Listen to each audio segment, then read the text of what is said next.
0.75% for both. 0.75% for both the federal funds target rate as well as the discount rate cut 0.75%. The Federal Open Market Committee decided today to lower its target for the federal funds rate 0.75% to 2.25%. Recent information indicates that the outlook for economic activity has weakened further. Growth in consumer spending has slowed and labor markets have softened. Financial markets remain under considerable stress, and the tightening of credit conditions and the deepening of the housing contraction are likely to weigh on economic growth over the next few quarters. Inflation has been elevated, and some indicators of inflation expectations have risen. The committee expects inflation to moderate in coming quarters, reflecting a projected leveling out of energy and other commodity prices and an easing of pressures on resource utilization. Still, uncertainty about the inflation outlook has increased. It will be necessary to continue to monitor inflation developments carefully. Today's policy action, combined with those taken earlier, including measures to foster market liquidity, should help to promote moderate growth over time and to mitigate the risks to economic activity.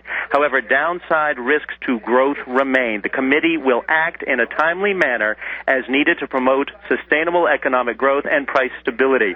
Only two FOMC voting members voted against this. They were Richard Fisher and Charles Plosser, who wanted less aggressive action at this meeting. They are both known to be inflation hawks. In a related action, the Board of Governors unanimously approved a 0.75 percentage point decrease in the discount rate to 2.5%. This is Adam Shapiro reporting live from the Treasury. And the market pulls back on the news that they did not get what they were hoping from the Federal Reserve. The expectation was for a cut of a full point. The market had been up 300 points, now still up about 221 points, but we now stand at 2.25%. Gerald O'Driscoll, somebody is speaking your language at the Federal Reserve, now worried a bit more about inflation. What do you think? Yes, the inflation hawks, and I'm not surprised it was Fisher and Plosser that are leading inflation hawks, probably pushed back hard.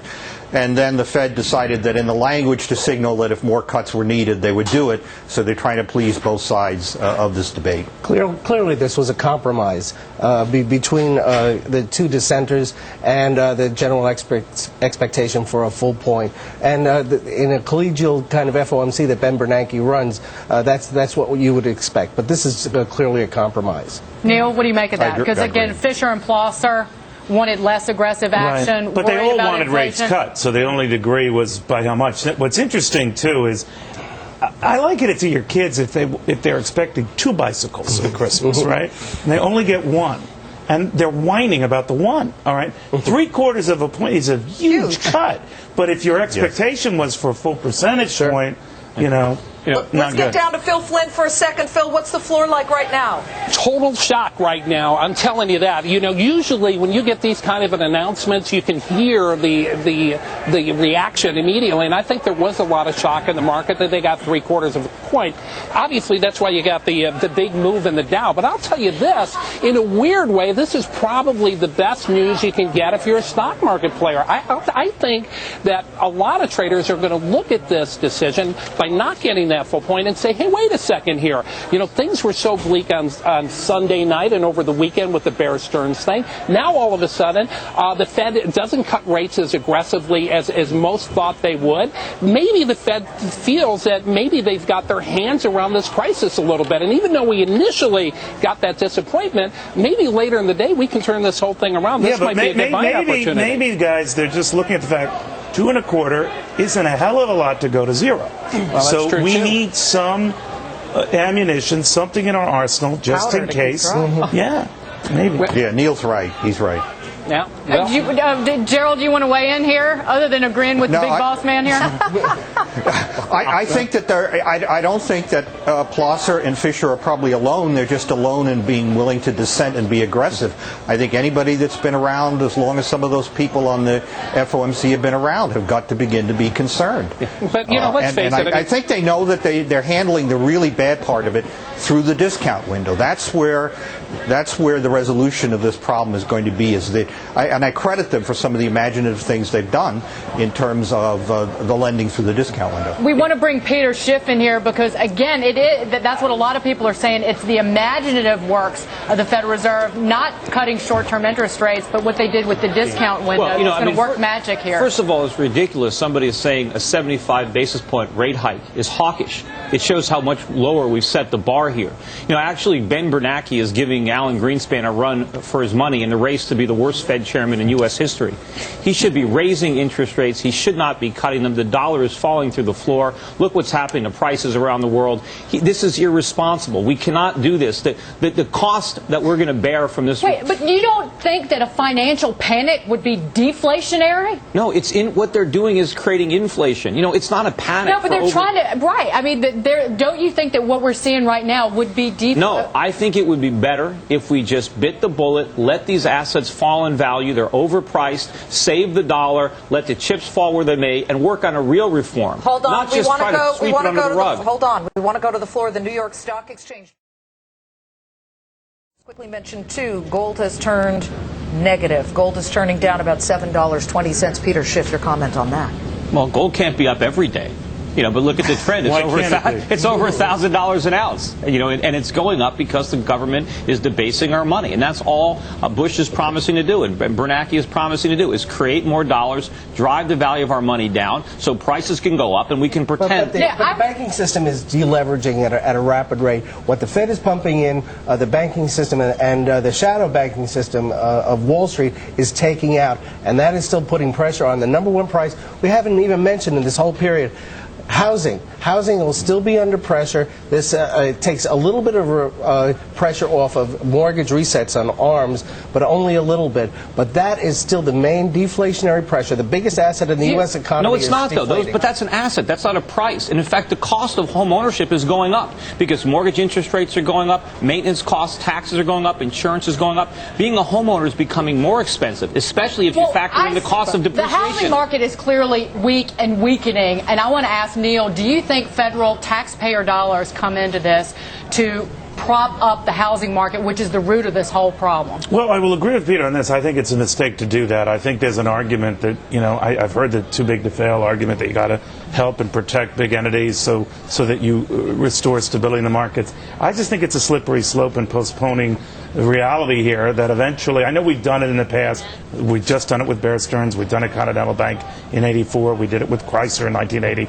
And this argument that we got to protect certain entities, but I think be careful what you wish for because you set expectations that this is what you're going to do always. Gerald, let's bring you back in. Having been behind the scenes at the Federal Reserve, what kind of push and pull is really going on there as you've got the average American paying a heck of a lot more at the grocery store and also at the pump? Yes. It is very collegial, but those two Fed presidents have been pretty aggressive. Particularly Fisher gave a speech in London that was very strong, and he said that, look, these interest rate cuts aren't going to solve the problem we have, but they're going to create a new one of inflation, and that if the inevitable outcome of this, he didn't say recession, but he used the euphemism, if the inevitable outcome is a recession, then that's just got to be what we have to have. So you've got a range of dissent. I'm sure it was done very collegially, but this may very well be a turning point, and they may stop at this point. And Mr. Wanowski, as someone said, there's a lot of people to please. Yeah, there sure are. But Mr. Wanowski, by giving all of the pleasure to the bankers and to the people who made the decisions on their own that got them into this trouble in the first place, are we giving short shrift to the American public at some point? I think the consumer would say, hey, this is great news for Citibank and all the big banks, but how does it help me? In the final analysis, if they go online tonight and look at their credit card statements or their mortgage interest statements, they haven't been reduced, and they may not be reduced. And by the way, I do want to pound a point you mentioned about housing too. We lose sight of the fact that adjustable rates have come down appreciably, almost 3 points now. it's interesting. You look at a 30-year fixed mortgage today versus last year at this time. You know, it's about the same. It's about the same. Well, let me jump in here real quick. But what the Fed, Neil, has done just with opening the discount window to investment banks, that's eased some of the credit strain that you've seen in other parts of the credit market. But so Dave, you flip it around because what the Fed maybe. But what, and Peter addressed this point better than I can. But what the Fed has taken as part of this Faustian pact is some of that risky paper, the mortgage securities and all, for whom it really can't get a price yet, and sign that deal to have them make deals. Be careful of what you wish for. Sure, but remember, you're all talking about the Fed has all these different interests it has to please. Why is the Fed trying to please anybody? That's the whole idea behind having an independent central bank, is they don't have to ought to be like you and just take off everyone, right? They're supposed to do what's right, even if everybody hates them. They're not supposed to be popular. You really think Ben Bernanke and crew are sitting around talking about pleasing Joe and pleasing Dagan, they want to please the markets. That is very true. And the markets Nobody takes the punch bowl away anymore. You're saying that you don't think that they're sitting around going, we are trying to shore up our financial system and prevent a depression in this country. But they want approval from the something markets. Worse. Their approval is the markets. And if they don't get it, they find some other way to get it. And you've got to understand that a guy like Ben Bernanke has a lot of friends at the top. Same with Henry Paulson. And they're hearing every day, dude, you've got to cut the rates. You've got to shore this up or we're going to have a massive depression. I mean, look what happened. That'd be cool if they called up and said, dude. Hyperinflation is worse than depression, and that's what we're going to have if we don't veer from Let's get to Shivani Joshi. The NASDAQ lost about 10 points. Phil, let's get down to you. What are you seeing in terms of oil? I'm watching it. It should be more of the bubble popping. You know, one of the things we've been talking about, Dagan, for the last few months, that this run-up in oil was really a hedge against what the Fed was doing about this financial crisis and trying to buy anything over those dollars. But I'll tell you this, by the Fed only cutting 3/4, what it's saying to the market, I think, and I think that's why the market is reacting fairly favorably to this right now, is that, hey, you know, maybe we've got our hands around this. We're seeing the light at the end of the tunnel. And I wouldn't be surprised. You know, Peter was talking about gold, you know, coming down one day. I think there is a bubble in gold. It's way ahead of where the dollar is. There's been a lot of money there. I know you're not moved, Peter. But I think that we will see a nice pop in these commodities. Commodities will end the debate. Yes. There's no popping of any bubble with crude. It's up more than $3. Well, it's not a bubble. There's no bubble to pop. Crude prices are going up because money is losing value. There's no bubble there. Where's all this going, Peter? I know you said gold's going higher, oil's going, commodities in general going higher. Where does this all go? Well, they keep going higher. As long as we keep debasing our money, as long as we keep creating new dollars, prices have to rise to reflect the loss of value of the money that we used to pay. So to what end? To what Treasury end? Market? Well, there's a bubble. If you want to talk about a bubble, it's in the Treasury bond market. When that's going to prick, I don't know. But when it does, look out below. It is going to collapse. Well, Gerald, let's get your thought on that. Treasuries and how they have been reacting, not just today, but over the past couple of weeks. Well, I mean, they're the ultimate safety hedge, but there now is a bigger spread, and you're just beginning to see some concern about inflation in that market. But I want to emphasize that the decline in the dollar is really the big issue here. It not only translates into higher cost of goods for consumers, it translates into the cheapening of the value of our assets, and at some point when people see Chinese and Middle Easterners buying up our assets, it's going to lead to a blowback and it's going to lead to protectionism. And finally, the declining value of the dollar weakens the ability of the United States to project its power in the world. This is the way empires collapse. Okay. Gerald, thank you. Gerald O'Driscoll, we want to thank everybody. Randy Forsyth, Peter Schiff, Phil Flynn, we have Tracy Burns, Shivani Joshi, Mr. Winowski. Mr. Winowski, and last but certainly least. Neil Cavuto. It was fun. It was fun. Neil Cavuto. All right, so once again, just to recap here, the Fed has... Well, the markets are now digesting the Fed's move. If you're just joining us, the Federal Reserve cut rates by 3/4 of a point. Listen, by any standard, that's a lot, but it's not exactly what the market wanted still. Dow Jones Industrial's up 146 points, way off the earlier highs. It's about cut in half, thereabouts, Liz. Well, back to dig into this decision. Peter Schiff, he's back, along with Fox contributors Eric Bolling and Scott Martin, Gary Kaltbaum from GaryK.com, and Jeff Birnbaum from the Washington Post. I want to go to Jeff first. Jeff Birnbaum, what do you make of this decision, and what else is afoot down in the nation's capital in terms of propping up this economy? Well, there's a lot of things afoot here, but as for the Fed's action, clearly the expectation was a full percentage point, and there was some disappointment, and I think that's why the Dow cut its gains in half, as you pointed out.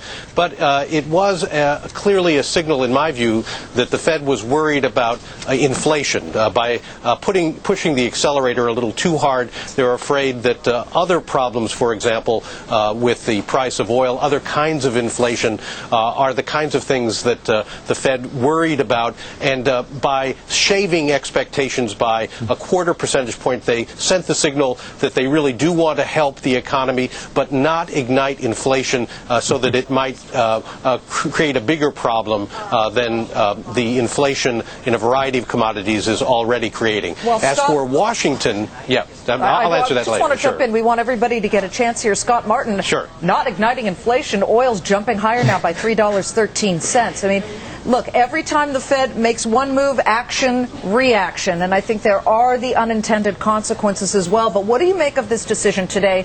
Whom does it help? Liz, you read my mind. I mean, I'm sitting here thinking about milk prices over the last year. Is that not inflationary? Look, everywhere I look, I think prices are higher, especially on those staples that people have to buy. And the decision by the committee was kind of interesting to me because, again, the market is set up in a position where it wants a lot. I mean, it wanted the 100, it didn't get it, so we sell off. But it's like that screaming child on the airplane. I mean, how many pieces of candy can we give this market until it shuts up and deals with the problem it has, which is bad banks, which we can deal with at the discount window, and a weakening economy, which I think is also of note here, Liz, because they mentioned the weak employment report. We've lost 2 straight months of jobs, and that's a real concern going forward because now we don't have a lot of bullets left in the Fed gun, and what if we keep losing jobs down the road? How are we going to fight that? Yeah, it was, as Liz brought up earlier, Gary Kay, is the Fed just keeping some of its powder dry here? Powder dry. I got to tell you, I have to echo Peter on something. Oh, boy. They just dropped 3/4 of a point. They recently dropped a point before that, more before that. This is a Fed that has the foot down all the way on the pedal. To sit here and think, well, maybe this will help the inflation outlook. No way. Whether they went to 2.25 or 2 does not mean anything. And back to the inflation, the fact that the Fed keeps saying that the next quarter or maybe the second half of this year, inflation is going to get better. These are the same people that said housing was stabilizing and subprime is contained. Yeah. I am very worried about inflation down the road. Just remember, what we're seeing right now started from the actions of the Fed a few years ago. It takes time to get into the system. On inflation, it's not simply the Fed caring about it. The Fed couldn't care less about it. The Fed is deliberately creating inflation. It sees inflation as the solution to our problems. What the Fed is afraid of is that people will get wise to what they're doing and figure out how much inflation they're actually creating. But this is their policy. If they were worried about inflation, they would be hiking rates. Eric, what do you think? I mean, thank you. Finally, yesterday I said on your show, one show, I said take a deep breath. It's going to be okay. And guess what? It's okay. Here, you know what I brought? I brought a box of tissues for all the crybabies who are crying about inflation. Were you around yesterday when the market was called 500 lower in the morning? Were you around when people were saying maybe $1,000 and the Fed had to move by a full point? The Fed told us today, we're moving 3/4 of a point. We have growth problems, true. We're reserving the right to move another quarter or more to tackle growth and make sure that systemic risk doesn't creep into the system. Inflation may be a problem. Hey, can I get in here a second? With that bridge later. One of those crybabies is a single mother in the Midwest who's trying to pay the grocery bills. Hold on. Steve Forbes is on the phone. Steve, you can see 3/4. CPI was flat yesterday. Who cares about Steve, CPI? I care about inflation. What are they measuring? Steve Forbes, are you on the phone? I am indeed. Okay, Hi. You're hearing us argue about inflation, growth. Did the Fed do the right thing by leaning more toward worrying about growth? No, the Fed should have said they've demonstrated over the weekend with Bear Stearns they can do targeted interventions to make sure the system doesn't fall apart. But the weak dollar is the biggest problem out there. It's like saying we got to first fight malaria and then we'll worry about the mosquitoes. No, they got to worry about the integrity of the dollar. If they don't do that, I guarantee you we're going to have a economic crises, more economic crises. They got to shore up the dollar, period. How are they going to do that, Steve? Very simple. First, you announce it, including the president. You do foreign exchange operations, and then the Fed announces or just does it, starts to soak up some of the excess liquidity it created 3 years ago. Well, Steve, it's Dagan McDowell. Hi.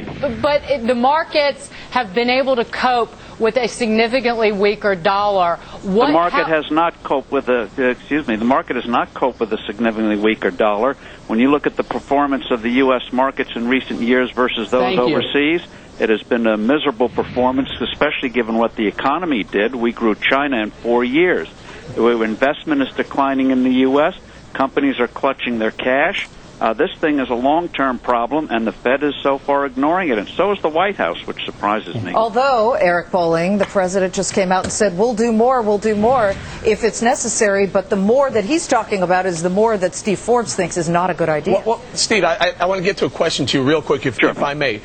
Yes, Steve's right that they're doing everything they have to do. They have to talk about it from the Treasury. They have to talk about it from the White House before they intervene. My question to Steve is, Steve, if the ECB and some of the other major economies around the world decide to lower rates, I know they're not supposed to look at growth, they're only supposed to address inflation, but if they do, or if they did, went ahead and lowered rates, don't you think that would help the dollar a bit? Don't you think that would be... we might have a rally of the weak against the weaker, but we just look at the 1970s when we all inflated together, some more than others, and we got a global disaster. And that's what's beginning to unfold here. Steve, I want to know, do you think that this current environment, however, looks like Japan? It's a word that keeps coming up, where these bad loans are not washed away, where the Fed could cut interest rates to the bone. Does that concern you at all? No. What happened with Japan, among other things, was a deflationary policy they had. And this was like what we're discussing today is like during the Great Depression. People said, oh, if we stimulate, then we're going to have what Germany had. No, Japan's entirely different. And by the way, we really want to stimulate the economy instead of debasing the dollar, which will destroy the economy. How about cutting tax rates? Hello? And Gary Kaltbaum, why don't you jump in here? You know, Richard Fisher and Charles Plosser were the ones who said, don't cut this much. So you do have some inflation hawks there. I wish they were running the show. Look, what I try to do is forget about just today and look at the big picture. Since the Fed went on this tangent of cutting rates left and right, the S&P is still down 15%, gold and oil are up over 35%, and the dollar's down 12-13% against almost the Zimbabwe currency. Yeah. Whatever the Fed's been doing has not been working. That's my issue here. Let me see some signs that it is working. All I know is we keep seeing oils at 110, gold at 1,000. These are the facts we have to deal with. You know, and the economy's decelerated. Jeff Birnbaum, I wanted to get in here. What are you getting a sense of what the next step from the federal government might be? Again, are we talking about taxpayer dollars put into, say, buying up mortgages? Is that the next step? Yes, that's exactly the next likely step. I think there's a lot of political concern on Capitol Hill that the Federal Reserve may be helping banks and bankers, but not homeowners who are close to foreclosure. And so there are Democratic proposals that I think now have a lot more push behind them to begin to help those people who are close to foreclosure or have been foreclosed on with subprime mortgages. Multi-billion-dollar funds are being considered, also being pushed, by the way, by the presidential candidates on the Democratic side in particular. The president may have to stand up and oppose those if he has any chance of stopping it. Steve Forbes is right. We need a stronger dollar, but talk is cheap, Steve. We're not going to do it by talking it up. Forex intervention is not going to work. We don't have the reserves. What we need to do is reverse the policies that have given us a weak dollar in the first place. We need to start saving again and stop spending. Sure, we need lower taxes, but we can't have lower taxes unless we slash federal spending. We need the same monetary policy. Let's back up on that. One of the fundamentals of economic growth is a stable currency, strong currency. Yes. There are ways to do that through open market operations, exchange operations. The allies would gladly cooperate on that. You'll see it in the commodity market. You hit it on the head. The allies would gladly cooperate. They will buy up dollars and prop up the dollar to make it They're already doing that. Look at how many the Chinese are buying, and the Saudis, and it's not even working. Well, I'll tell you something. As we finish up this discussion, the Dow Jones Industrial still up, but just 187 points, Dagan. We had been up more than 300. And oil is way up. It's above 109, but gold down. It's below 998 or 998 and change right now. Yeah, Peter says it's cheap. All right, our thanks to everybody on this. Get these? Thousands of employees and investors taking it on the chin. Very much. Well, Wall Street gets its rate cut. But exactly how much they wanted, not so sure. What does it want now? Like the kids who are dying for the cookies before breakfast? Our Fox panel back now to talk about it, including Victoria Barrett of Forbes. Eric Bolling, what the heck does the market want now that it's gotten another 3/4 of a point? I'm seeing a new high in the Dow. Yeah. I was seeing a new high in the S&P and NASDAQ post after the announcements. I think this is great. The Fed clearly said 75 basis points because the market needs it, because of liquidity issues, because of growth issues. 25 more if it needs to. It noted in its communique that comes out after that they will continue to move, which means they can move prior to the next meeting, which is probably about 6 weeks from now.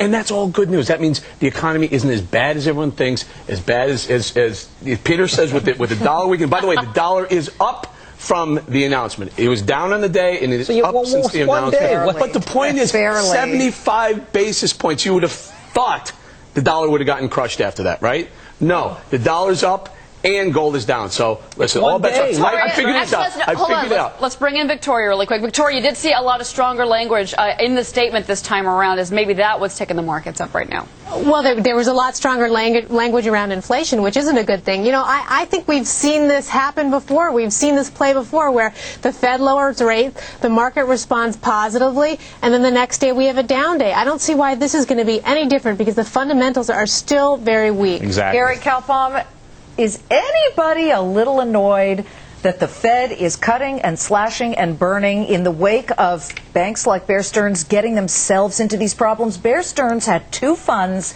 that collapsed over the summer on wrong way bets that they made of their own volition. Nobody's bailing out the homeowners just yet. Why are they bailing out Bear Stearns? Oh, well, look, the bottom line is the Fed is looking at the financials. They've been looking at the financial markets for the last year. My whole problem is on one premise with the Fed is that for a year they were saying there was no problem with housing. It was bottoming. Everything was going to be fine. Subprimes contained. Now all of a sudden this. I just have one question. They do this 3 more times. They're down at 0. Then Hello, what? Japan. I mean, that's the big issue here. How much do you go? And to answer to Eric, we're talking about today, great, the market's up, but overall, since the Fed cut, things are way down. Oil and gold are way higher, and we're still 2,000 points below the highs. For me, one day means nothing, and if you look at the past, which is important, every time the Fed is injected, we got a few days up, and then we failed again. Hopefully things are different. I'm always optimistic, but I'd like to see more proof. Gary, I'm a trader. I'll take today's settlement price. You got short today's settlement price. We'll take a look back election day. Okie dokie. I'll take a piece of that. But, Liz, it's not hello Japan. It's hello Argentina. It's hello Zimbabwe. Japan Explain to our viewers, Zimbabwe has inflation of? I don't know, 1,000,000%. I mean, it's hyperinflation. But, the thing is, the reason that Japan was able to have a zero interest rate policy was because the Japanese had tremendous amount of savings that they were willing to invest at low interest rates. We don't have the money. We've got to go with a cup in our hand and beg the Europeans and the Asians to lend us money at close to zero. And they're not going to do it because they're going to get killed in the exchange rate. All right, Victoria, what do you think? Japan, is that where we're going here? God, I hope not. But I think that the thing that we need to point out is that it's not in China's interest, it's not in Japan's interest, it's not in Europe's interest for us to have a weak market, a weak consumer market. Especially China and Japan depend a lot on U.S. consumer spending. So there's hope that they could help us here. Unfortunately, we're in that position where we need help. Eric Bolling, I have to tell you, Rob Katz of Vail Resorts, he could barely contain how happy he is that the Europeans do at least have a strong enough a strong enough pound sterling or euro that they can come here. You go on any ski slope in America, and they're filled with people speaking foreign languages. Nothing wrong with that, but you don't see a lot of Americans there. They can't afford it. In Times Square, you walk around and you talk to the CEOs of Tiffany's, which I have. It says, it's fantastic. The euro is very strong. We're selling everything. They're coming here. They're buying. The point is, yes, a weaker dollar helps certain companies and hurts others. But take note, the media, the White House mentioned the media. The media's has to get involved in the dollar and what's going on in the dollar, because it's step 2 of a 4-step process to dollar intervention. Step 1 is the White House talking about, 2 is media, 3 is other banks, and 4 is intervention. All right, Gary, Gary, get your radio show and start talking about the dollar. Here's your chance, Gary. Look, all I know is every time I see Bernanke say we believe in a strong dollar, I feel like inside he's just chuckling like underdog. That was hilarious the other day. I mean, Hank Paulson throwing that out yesterday as an aside. Come on. Every 3 days. Wait till we got teenagers coming here from Europe with little Frommer's books in their hand. America on €5 a day. Why is that all I know is my son, because we're broke. It used to be the ugly American. We used to be able to go over the world. We had the wealth. We could go around and go to Europe and buy, and live high because we were wealthy. We had a strong currency. We are losing that economic might. Our standard of living is going down the drain. Victoria. 30 well, seconds. It hasn't been that way for a long time. I mean, you go to Europe in 2000, you were still spending a lot of dollars.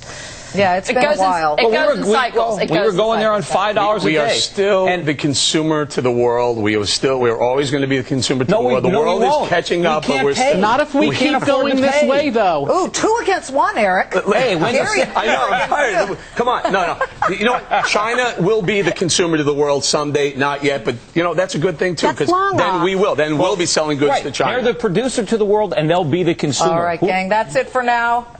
Hopefully it's cyclical and we'll come back to being powerful once again. Deep breaths. All right, the Fed's rate cut could mean it's time for homeowners to refinance, or is it? Yeah, should you refi? We'll hear from a couple of people on the front lines of the refinancing business. Next on Fox Business, Dow Jones Industrials up 311 points.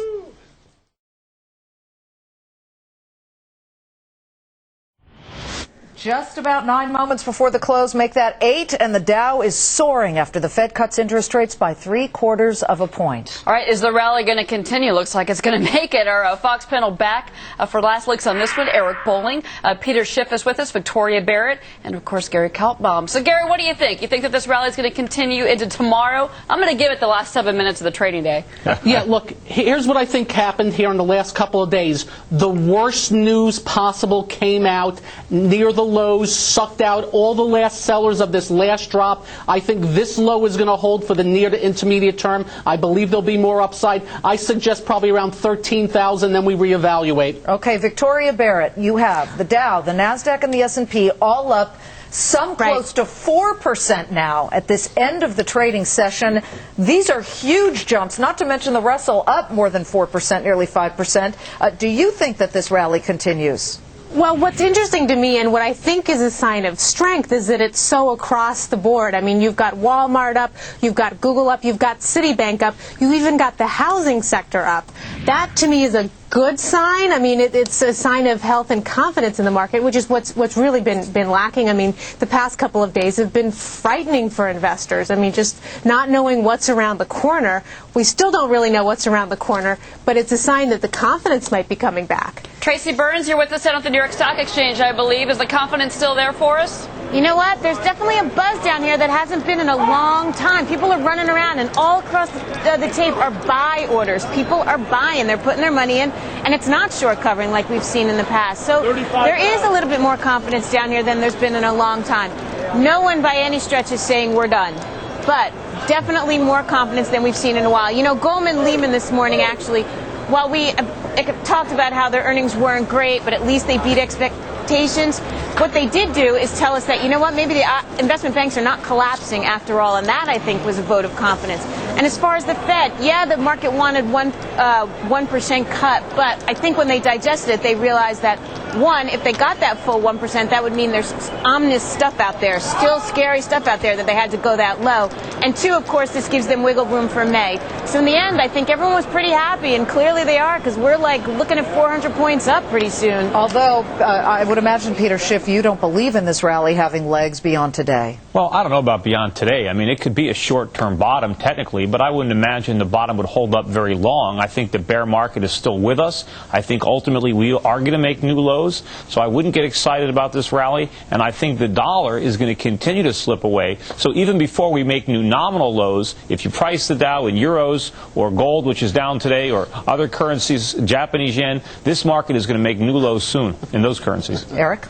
Let's start with Victoria mentioned the broad-based rally. Financials up 5%, transports up 4% in light of a $4 move in crude oil. That's a good sign. Tech's up 3%. Conglomerates up 4%. Broad-based, that's good news. Tracy's right. Also, buyers, new buyers coming into the market. This is a restoration of confidence. Granted, this was pretty shaky for the last few months. This is a new restoration of confidence. I think this is a great sign. Gary, I'll let you out of the bed. If you really beg me, I'll let you out of the bed. Except it's false confidence. That's okay, buddy. Hey, the transports are up 229 points. Victoria, what does that say to you? Well, it's amazing in light of high oil prices, right? I mean, it's a sign that investors think the economy is going to be able to withstand high oil prices. And the growth is going to continue because, right, stuff is moving across the country. That's good for the transport sector. So it's a good sign. I mean, Peter, you say it's false confidence. Gosh, do we know at this point? We've had so many false starts, and then we hit a bottom the next day. It's so hard to tell with this market. We're in a really volatile situation. Can I just add something here? Go ahead. Just watch the financial stocks. They started this bear market back in February. If they can continue, well, today is just one day. I wouldn't go further than that. If they can continue to get a good, strong bid, and they actually buy up bad news. I got to tell you, I don't think Goldman Sachs earnings was that good. I don't think Lehman was that good. But markets sometimes discount better going forward. So if I can see better action in them, I will definitely get on the bull side. But I need more than one day. Hey, Gary, real quickly, not that Goldman Sachs earnings were that good. They beat, which is important. But also, they came out and they said our liquidity position has never been stronger. And that's a big statement. I've heard those words before. Yeah, but Goldman doesn't do that. Goldman wouldn't do that. They're the 600-pound gorilla in the room. There's no way they would come out and say that. Let me ask you, though. Let me ask you, because I saw the same headlines crossing this morning. We were on the air, and I was thinking to myself, this is a positive. But then I heard people saying, no, wait a minute. They still were losing money. The profits were down at Goldman and at Lehman. This is a bunch of baloney.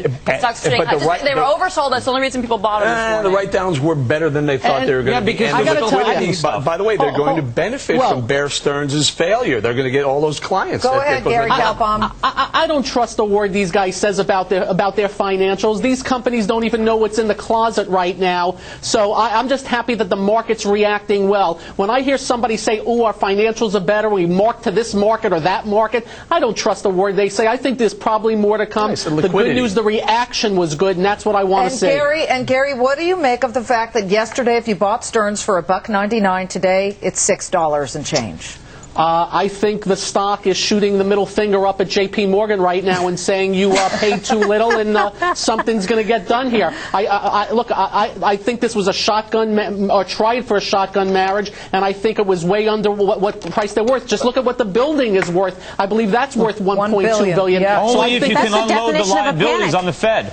I think this is going to be very fluid with Bear Stearns, and I expect higher prices, but it's not going to be pretty. I got to tell you, I am so sick for the employees and what's happening. Hey, Gary, Gary. 1 second, real quick. Sunday night, there was not a bid for Bear Stearns, so the Fed turned and said, "Hey, you guys take this for $235 million.